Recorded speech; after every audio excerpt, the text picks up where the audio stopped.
একটা oath taking আছে, কালকে একজন নতুন অ্যাডভাইজার ওথ নিবেন। উনি হচ্ছেন CR Abrar, professor CR Abrar. আপনি জানেন উনি খুবই একজন ঢাকা ইউনিভার্সিটির প্রফেসর ছিলেন, এখনো ডিস্টিংগুইশ প্রফেসর, এবং বাংলাদেশে ওনার প্রচুর লেখালেখি আছে, বাংলাদেশের অনেক বিষয়ে ওনার অ্যাক্টিভিজম আছে। তো উনি ওনাকে কালকে অ্যাডভাইজার হিসাবে ওথ নেওয়া হবে এবং উনি আমরা আশা করছি যে উনি এডুকেশন মিনিস্ট্রিটা টেক ওভার করবেন।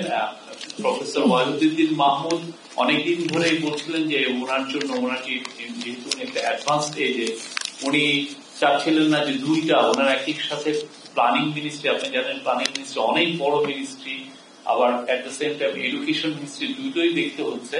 তো সেই জন্য প্রফেসর সিআর আবরারকে আসছেন আমাদের সাথে ওই কাউন্সিল অফ অ্যাডভাইজারে জয়েন করছেন, এবং উনি সম্ভবত এই মোস্ট লাইকলি উনি এডুকেশন মিনিস্ট্রিটা দেখবেন।